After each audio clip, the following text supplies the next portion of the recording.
533 898 0533 898 915.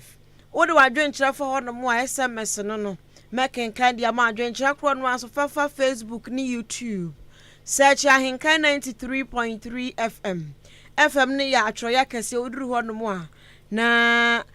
wa wo so na wo de comment aba. Online portals nso ni Modern Ghana eno no ubebo Ahenkan 93.3 FM. Ya wozeno fm.com mytunein.com so ye wo ho ya na wakoye website no so akwa de ekoso Ghana stories ahodro ye dia dencheche wo ho ti ya na wakwa Ahenkan fmonline.net eye small letter words atro yenkuma enu nti wo pe eye ensam a ye de ba ebi akenkan na wato afa ho na eja wakwa akokenkan bia busua medin afia ampofowa afejibre na yendoso musem Ahenkan FM titina ni adema electoral commission Ghana hanum nyina da asoya wonum enehwe abatro nsanka yeso titina ni maami Jane adukwe mensa wode nsem bi atodwa ekire mu se yebeka ya IPAC meeting mechire interparty advisory committee womu meeting ya wonum ehia no eyade se National Democratic Congress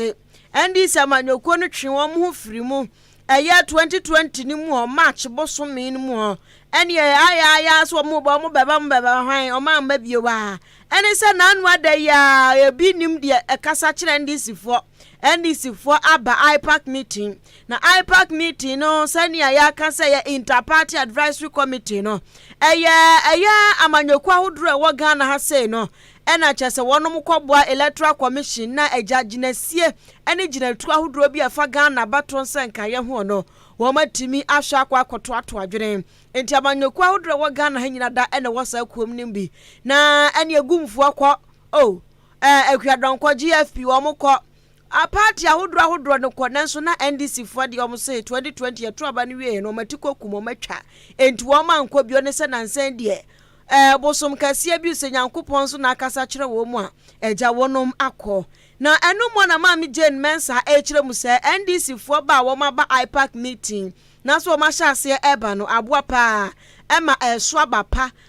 no so yina beti bia di ye behunu 2024 abatuo ni mo esansa ye kasai NDC amanyoko no ba ye no wo mo so ade wo ma dwen ene o mususuye ahodro aboa mananu adakra registration ya ekoso ekoso toten finchim kama ni nyina da NDC amanyoko no adwen ni wo mususuye eka ho bi enu nto no de yehunu ni se NDC amanyoko na abeka IPAC meeting committee omusu kobie ede wo ma dwen eba no aboa papa electoral commission titina ni maami Jane adukwe mensa etwa ne nsam so bioya no ochem se emfaso abaso se obi enani NDC foko kasa se wo mo nhya ase nko IPAC meeting a ene na oni akro odi se adwuma no wo so hunu se emfaso abaso pa so wo mo angasa so ene tena se hunu se da bi 2020 yesi yenko bio afi ayeye yen hwe ne yenko se wo mo aso no mo da dwene ho no mo hunu sade a ene yo ka kiro m se amfaso abaso papa essence wo ba ye bibi nie no ma cheche o ma dwen bibi nie IPAC fo ekohia meeting no ma chechem so se ni na ekọ eba ne sa pe eboa ema abato nsenka ye no etimi gya ne naso pampe woto ane nsem so bi oya na ogba mane echem se embrembre ya ye kasai na ehu behia na obi kaso NDC fo ba no mo mba IPAC no na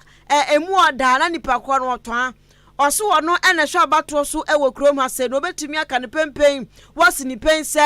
NDC fo no wo mo enka IPAC meeting no ho na so mo call meeting a wo mo mabia wo mo nka IPAC ho no nyamia nim no kura no bo sabati kopo na emboa ma adwuma wonum edie no enko shosho esansa Ghana hanum say wo hwe opposition party a eso techerete ya wotifia woni aba mu a National Democratic Congress enti abasa yese parties ahudro wo kroma se ekodi ahyiamu na NDC amanyoko no enka ho a eto sinsin tobem enu nti wo mo abai aboa papa emanioma ekoso wa senia ohwe animo. It's of great benefit to all of us that they've returned to IPAC, and the discussions have been going on very well. They've been very constructive. There has been valuable feedback that has come from the NDC, as well as some of the other parties. And we've taken those, on board, and we've, inputted them, and we're working to implement them in our processes. And so, for the just ended registration exercise, there was, valuable feedback that the NDC brought on board, and we've considered quite a number of the ideas and the suggestions, and we've taken them on board. So we continue to engage in a constructive way. There's been constructive dialogue at IPAC. Issues are raised, and they are discussed in an open manner. And I did mention that the NDC has been very constructive. They've brought on board very useful feedback that has gone a long way to strengthen aspects of our work. Eni awutie ye Ghana de shimamba no ene ye titinani edema Electoral Commission Mami Jane Adukwe Mensa na watu ani nsam bio ya no obo amane echire mu se emprempre ya ye kasai Electoral Commission fo ehyehyeye ene wo mo hyehyeye ponso wonum susuye ene nyoma ahodro makruche gu om nkrata ahodro so mudidi dwuma no ekire se nche bia kato na abro na wonum akwadadua na mfie ahodro a ewo oman tiaseman Ghana mu ene ombekọ prisons kind of facilities ahodro a ewo oman mu ene district mako ahanu adiosia wotwe 268 district ahudro mu omanga na ncho ene ni zigizagam no mbekọ na prisons awomo kwadenya sesabi omo koma wo mu aduane anase wo mu kwa akohwe wo mu akoma mu gare bi adi dabi eye Electoral Commission dwumadie no wo kwa akodi wo hono ye wonkofo bebregu adadenuanfi a wo mu sunsunsu sefata so mo to aba ni bi enu ntinyame ya domu a eye August bosomi ni esimu ane dadi kan kosi eda tosom yansa no wono mu dibesi wono na wono ma de aye voter registration ni bi e de ama wo mu amugu cells wo mu amugu prisons ahodro ensawam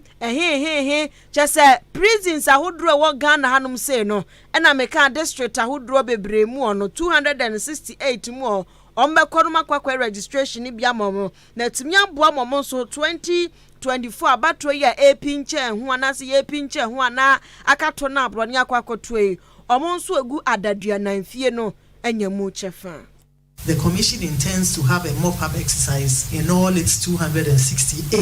district offices, including the newly created one constituency. As part of the mop-up exercise, we intend to register citizens who are eligible in all prisons across the country, and we've worked extensively with the Ghana Prison Service to know the number of inmates and those who qualify for registration. We have those details, and we will put in place the arrangements to accommodate them during the mop-up exercise from the 1st to the 3rd of August. Ani awutie ye Ghana de shimambe ono ena ye titinani adema Electoral Commission Mami Jane Adukwe Mensa obaso no awhwe Ghana batro so ma yanko yanim ewo enumre no nsia akan kasebo no emuen Ahenkan Akan yegusu agina abatro nsenka yemu na sani Mami Jane Mensa echeche na dwen kan sama hodro fa Ghana batro ho ye nyada nim se Ghana so yanyem enche bia ebekọ awo so akwakoto aba no enam so ema ekuo ba akwa mo so ekasafa asomdue ho National Peace Council wo so ensem bi ababetu dwa ya wonom egbo amane echem se Electoral Commission for aye enkratasem ni bibia ya chese edadi preference nyame ya domu a chese Ghana ya batro mu no ye behu nsacha awdo ba akumienu miensa bi na tumi aboa em ya batro nsenka ye no emu ada honom fan na National Peace Council for chira asemu amu kan no eye Ghana card ni edi be wura batro mu no o mu nim se ebekọ yie pa ebekọ yie pa nyoma atumi akonkan yebeka ya yaba besha aye registration ase no ene ye di CIB electoral commission di CIB ekwamra shebedwam enso omo kan majority ni minority nyasa ye mpre adan a CI no omo de ba na mu nsem wo no wansha na ka Ghana fo bi tumi ye de to aba ahye esense na CI no ye se Ghana card nkuto ene aye card ye betumi ade registration bi enam so mani afanu ni nyina broskoto totwene baabi emo omo be ye se mfa garanta no so nya den empe so na se bi obi ni Ghana card ni bia Ghana nsonso ye nyina anim se Ghana card nya obi a na wontia ne ye de garanta no so eka ho bia aboa na yase nyame yado ye tuaba we na ya abato ahodoro a egu ya nimu ba no enhihye egu apon so a sa eye Ghana card a ye de ba be gina ho no ye nhyenso de kroten ya de benya voters ID ni bie no ebe ye adwuma ye tuaba we mi se na kire no enkomo gusu ye ekoso se ye de Ghana card ne nko a besi ho no ye nhyenso de kire sem ye Ghana ni nti menya 18 years nti besramu a mama me voters ID ni bie na san komo na ekokọ koso si ye de Ghana card nko na bedi se adwuma no na National Peace Council for se emu ode emu ye papa na National Peace Council for titinani Dr. NS Edu Jemfi wono ene semtrofo kasa ya no oba mane echem se nyame anim no kura de obosabatiko yesi yehwem pa no a guarantor system no enya emfra wase galanta system de nyame anim no kurani enya kura sanse misi hei sa menya Ghana ni na mini madamfo bi ya Ghana ni a mitimi kura koto moto ba ku bi hye nsa amanyofo ekura timi ne nanamase a so omoboa ya nso omoboa no mususu jagum ube hu abekwa koto aba na wie na togofo afa ya beto aba na wie na banifo afa endi garanta no kura ubetimi anya manyoni bia wono pretumi obetimi akose obi aba aya nse o Ghana ni beto na yesei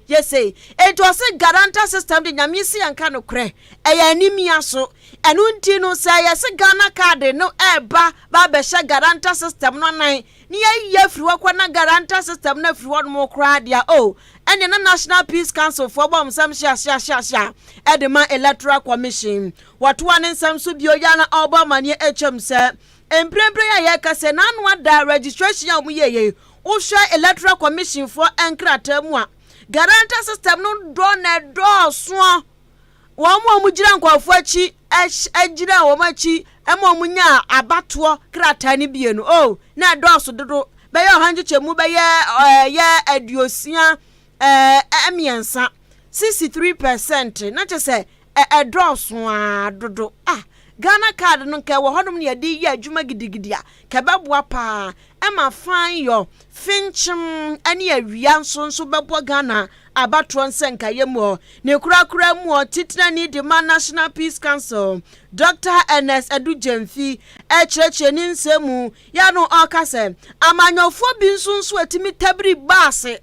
nyamba nkwara baase okufo baase tintin bi anti dede ye di besi wonum se na agi pin a enipa sisa gumu anyasam ke 20 sample obi pe MP adi ewa constituency A wasi e media nkofo ewa constituency B yada me pa boss wakwose sawo mo no ma be registration wa constituency A se na be ya obetimi akwam na hyebedwam enjisi ade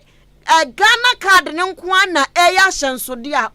enke beboa papa manioma akonkan ewo yabatro emu.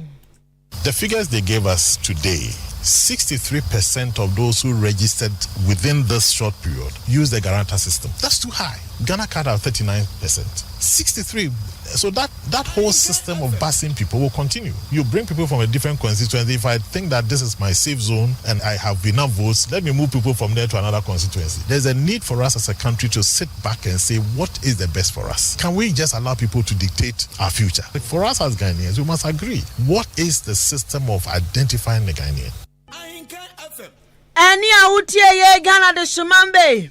Ono ena waye titinani. Edema National Peace Council abedwaku a wonom hye se asumdue bekoso awie mudie e wo manya yetimu Dr.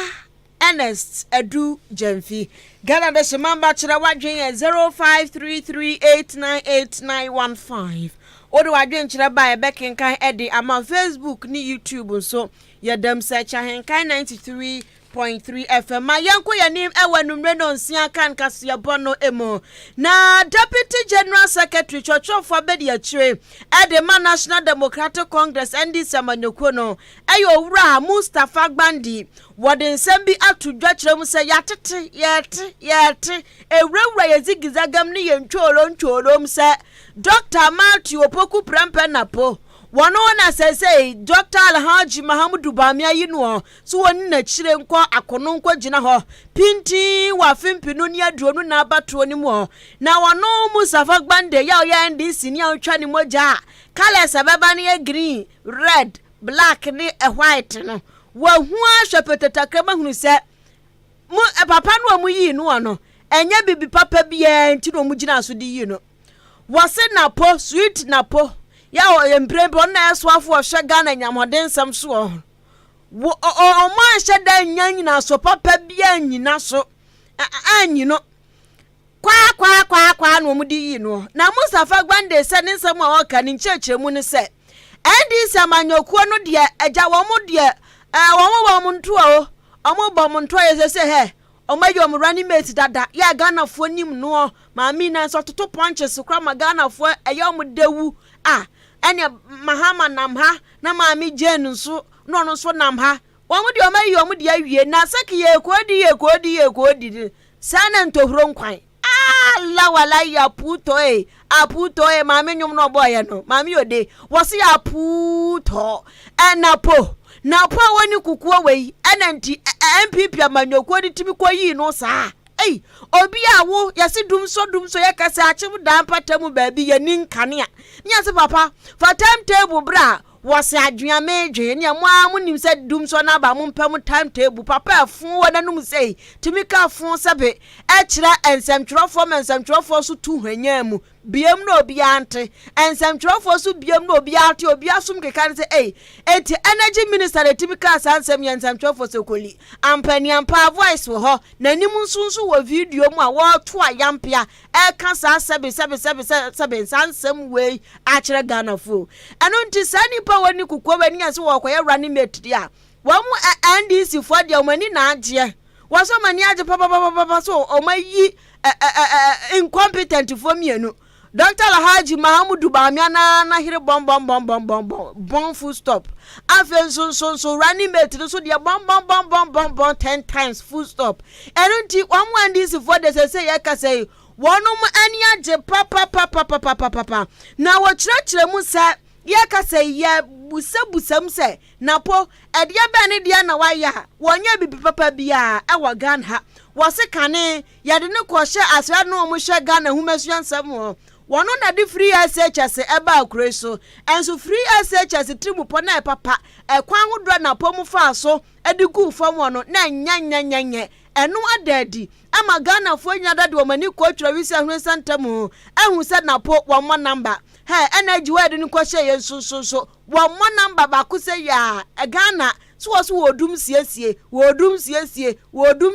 dum fix wose ni nyina kwa wie dum so enu nti wono de ehunu ni se asante mantamu anapo frie anu nti ana MPP amanyoko na hunu se dabi e wose ya stronghold no ye yi obi free ho na yetimi nya vote wose ya tu mi keke emma vote and wo mo pe wasante mantamu anu nti ana MPP fu akwakwa yi napo sabra ni bet wo mbedi ba o mi akire na ya kan se da juma pa dia adwuma bia hute eni ho no napo aye eye MPP ani asante mantamu sa kolabo anyonkofa ya stronghold ya pesi ya wi ni ho e wo de ya wi ni ya wie enu antro makoyi napo so wodi e wasante mantamu entro mu geji ya makwakoyi na osi ya makwakoyi nso de ensam wo ho not the grassroots. He has the support. Obviously, he's coming from the Ashanti region, which is MPP's stronghold. But apart from that, it is not on the basis of merit in terms of track record, in terms of credibility, in terms of performance. If you look at all President Akufo-Addo's ministers, Napo is one of the worst performing ones. He is the one that spearheaded the implementation of the raw pre-senior high school policy we are battling with today. Good policy, wrongly implemented. Napo was leading it. If you look at the Ministry of Energy today, how much does it cost an ordinary Ghanaian to lose home appliances, to incur high cost of energy in terms of inability of government to deal frontally with the Dumsor issues? And so clearly, Napo wasn't selected on the basis of competence. He wasn't selected on the basis of experience. He wasn't selected on the basis of track record. It is just merely on the basis of regional balance. Napo is the manufacturer of Adum CCA. Ahenkan Akan. On the manufacturer Adum CCA. Nipa wotin in Ghana de Simambe. Wano ena eye trotro for bedi Chedima National Democratic Congress NDC amanyokuo no. Na abusia papa yi se ne nsam ne de doso bokitima wode bi ka ho owura Mustafa Gbande wasan so de to aso bio ya na o kire mu se emprempre ya ye kasai NDC fo wono se eda shirem no mu bobu se krupu just wo mani age papa osebo ene na ayufo anwum yo mutu mu ma ye mo se just osebo no an wo mo bose ya pabama si abuaje ya pabama si napo na napo kra de ni gina ho ni ya de ma me Jane sunsu gina ho a oba besia Jane wo be hu napo achimpre pio ama na adwe na akọ reset enu nti wo mani age pa so wo matimi akwakoyi bom food stop e de aba na wo mani age papa wo se o mani gia no se ne aduro no nyame anim no kura no mutimi nkyerɛkyerɛm enkyerɛ Ghana fo na omu hu so andwiri wo mo kura da sense yesi okoto won wa no ma. The NDC believes that yes, is a good selection. It also means that we will then compare Napo Professor Jenana Opoku-Agyeman. We are not so worried about Napo's appointment. We believe that it's a recycle plant, incompetence to incompetence and arrogance. That is what the MPP have just done for political purposes. Let's select somebody from Ashanti region who will be able to get a lot of votes. Any awutie Ghana de Simambe.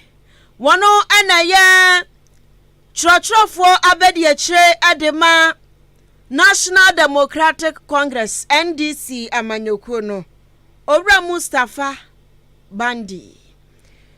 ena wakasa no ebusuan so betimi akasa Facebook ni YouTube onso betimi akasa maye digwe ye wia ya toaso e de amawo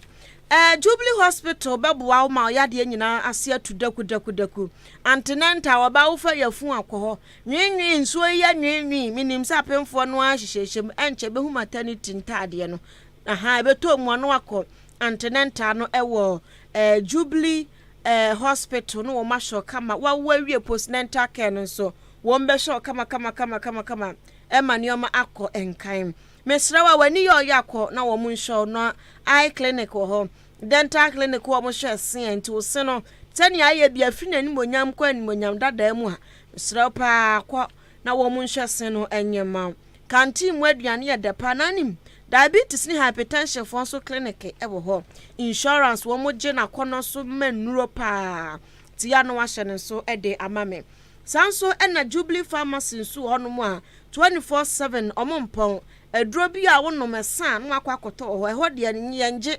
hospital edro Jubilee Pharmacy nye ho ne eje hospital edro ya to edro tane akwa abonte koto edro ya edro bi ewo honom ti ano ahye ne so se wonom ewo odambo abokwantempo ne so amantransam so ne so bibia ni afra 0244 575799 0244 575799 and 0241 784645 0241 784645 Nani Jubilee Hospital for Ntwetwenkobo Odi Media Networks and so any yeton TV, fridge, air condition, deep freezers nom, washing machine, rice cooker, blenders, microwave, kettles, irons. She say the amefie ye da ya kodo bia odi media network ye wo bi. Na mesra wa brands papa na ye didi djuma ye ton Nasco brands na afa Zara. Nina eye quality jina naso pa jirika jiri pampe bo adwuma papa enu ti anu ahye ne so se adekwa no ba beto anu wa chempe wo de fan ba na so ebi ni hu ana ja 3 months ye de amawo no watua fa na aka no nse mu ode pa kwa wie breso ene ye ma sa akwanya nti efa ho na nya home appliances ni bi nso egu dem ya kira kwan wachim odan kwantanum ena behu ODI electronics yene MTTD post high no ena eye animhwe ene wo mu di animhwe panti ana wahye ne nso ede amame adwuma so aba beda ho company bi ye di mu pa epe emma mai wankete mboge ahu ya bia wa afedu wa VSS emranti afedu na bia wa VSS ha no on ma ye adwuma emfa ho ni umfi awo so obetimi aton ade nko ade a de ehia so bepusu ahomatrufo yi 0537 724 096 0537 724 096 ana 0556 658 913 0556 658 913 na oni wo mu atwetwe enkomo afei ma yentoa enumre no nsia akan kasebo no eswe Ahenkan FM edidam na wo kira wadwen 0533898915 odo wadwen kira eba mekenkan ede amaw na mekọ ahasei enyum tudi ba kwa wo Ghana hanum so ye gospel musician ya wotu nyamenyom enyanu bo manase wono a Nicholas Omania Champon Zavenant Pania asemu kan die mu ohu Zavenant Pania papa oya politics Zavenant Pania ya no ope na dia ya no ope dia wasese dia ya no ope wadru akiri wadu bum wadru New Patriotic Party eni pipi amanyokuo ni mu ho na MPP amanyokuo wadru mu anyina dan se Nicholas Omania Champon aka Zavenant Pania wase free SHS no aba no wurampoa biam no obi anto we biam obi ate se emu odewu ene wo pe graduate ahodro wo kan ejanka manso ka ho wo mom so ye ejanka ene ye kasai bebre akọ SHS awie ye bi mu kura sonso kura etwa so ekọ university ekọ suapon mu wase kane no na free SHS eni oman mu no ejanka nom wo mom ye janka wo mom maame nom sabio afrimu papa afrimu ye di o makwagu orphanage homes no wo mo tre so tempenten kwa pansa na wo manya adesua mapa ento aso suku adesua no wo mo bra pa wo ntwetwe dansa na wo manya bi wo so beko orphanage home bi na cheso mo hu sika nyina progu sika so dia progu antimi sesa enu nti ubahu na omuwie JHS na asa ni yaso o mema no mawie JHS o enyankama o mawie JHS yentimi nto mo so John Dramani Mahama braso no wo kanu wo se na free SHS embaye ewa mahani na braso no ono Nicholas Omania Champon wa chi orphanage homes ahodro ehunu sasa abre no na nkwada no kosuku a o makwa JHS no amapem afedi amapem huni aminyo no mote ho agese sabi obi dumfuo bi eno beka so mpakwada bi ne na kwa akotena se no aba befa no na ni afia adwuma janka ba ye de ni twufam ye de ne fa na nso enne na nado dan kwa kufu ado di free SHS ba ye wo siko ni siko de hia no twa boss suku yi wo ya janka onya janka obekwobi waso ne de hia ne ya janka fo no mobro wafo omo na nyankopon se yehu omo mobo no hu yenso ya mobo enti na nado dan kwa kufu ado hu ajanka mobo no mutimi ko free SHS a ene no Nicholas Omane Champon wo bom biema mo bia te se 2024 monto aba ne bum emfama Dr. Alhaji Mahamudu Bamia na ombeto adwuma pa ne so o sese munim na nesu na bibi jeje mo Ghana fo na mokoto aba neto ampa ho ekodi John Dramani Mahama akachi a wo betwam oba ya free SHS no wo betwam kane so ono so to nwom onim fam na ni abie yakopon abie na nintam se wahunu sunsun mu asam ene wo kana yase honhom no kasa sere asafo na yentie bie aya no mfise bia me bo NDC foji me mo obi achiba o ma na nye obi enko ade a ye nyina ye de a bra hwade bi orphanage homes wuten you orphanage homes enyankasi kuru e wo Ghana ma mu nyina efiri afla wo besin kosi boko eni na kosi boda no so bisa ho sai ehihye ebe na da homa orphanage no enkwala no wo mo yakakra no mo nyini bewie GHS no a SS no ya baba Mahama no da no na ngwala na pem no mo gu ho no mo nyini tu mo a individual bi every so wo hodi obetuma no akofa ba ko no maka no su ubakọ wo musu upa for orphanage homes no mo handle ne bisa wo but after na nato dankwa introduce free education no enkwala na mo orphanage homes orphanage orphans no mo UJHS wo mo nya opportunity in secondary school no free education no absorb nkwala ni nyama ene wo mo nyina wo school ma ebinom krampo awie SS no economic training omo me clever omo ye medicine anti policy way ya nkasa ne atra ho di agro ne atra obama ya papa Mahama no ba the first thing obetom free education no na mo hu nyanka no mobo mo ma ye hu nyanka no amobo na ya to obama ba wo na nkola no to so ntimi go school no bra sister o se bra mi so sister yena asam no waka no mo nto aba no bum chance yanto wo mutrim mon chance yanto to start voting says Omani champion start voting na pre ene na mse say na mse ne ya na to aba no papa ni abere o free SHS o be say free churches mon to ni boom say na be ya free SHS no e be tintim so obotantim bra sister ni party ni kan oya gospel musician to nyom pa som nyame ye na asamo wakai utim se nyame ne na kasa da let's Nicholas Omane champon ena busua wote ne kan ma yenko fa manfa dwenkyere 1212b embrai na fe yenso so Facebook ena me na me we the free wanchi constituency osini din na na k aka bofo kwadwo frempon beba no was NDC anyone mo running mate jeno o my phone queues she na wo free SHS o mania champo ka ho asemi mumu hui grobi ni mudi kura bruni bekasa grobi ni wudie said ye benti free SHS bebrebe yentwam mi twam no ye muham na mtu ko na NDC fo metu ko mese no hwe enyeye to ono nso ne de aba no master planner junior kentampo was Dr. Matthew Opoku Prempe was best man you are be partner ba onyaмо breaki 8 no democracy de timi kire wadwen be kan ama amisco spelele nso say aka ba mia hawa toaso in fact na podie perfect combination one bawomia yo when so adne de aba wase ni di ade Perlin na wase wotie yen live pa na sese de aduane boy de baafo nyeizo aduane boy de pa aduane bo ayedene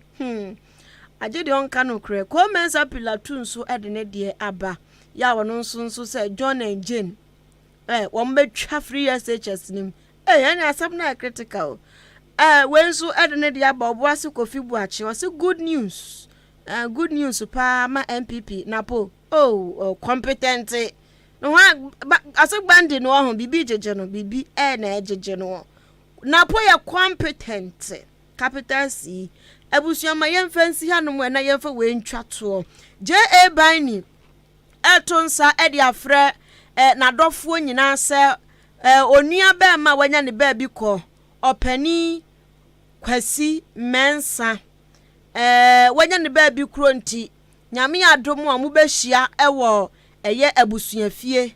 eye Agona Royal House ye wo Anamase na omadi nkomo ba ko mienu miensa bi na chese enkomodie bi akokkoso a omuwe de omani bekyerem ewo AME Zion Church eno nso ewa Achim Anamase anapa no nsia ken eno nti aya na wadi invitation na chi na unim owura je bani na unim onua opani kwasi mensa na ja wakwa akota wo machi na amamda ni amane bia eso mu ye bia no wonum ahwe aye ne kama edi afri ho no masanefo michi amopa owura Emmanuel Amankona ono nso ohwe live papa michi ase UK boko de oboyi mano no ebusua mamemfa eye mpanifo amonso bu aye ma atreme ne mamembo obomdie me shase every technician on duty so Billy man ono no wagene 2 Mauli atwaye tum live e wo socials no so ono so agene 2 e na afedi opiapia ne no gu mu e de maame eye ochiame Samuel Daako okrupo nhira wo nyina mi ameje breaking kan kasebo emidin afia ampofo wa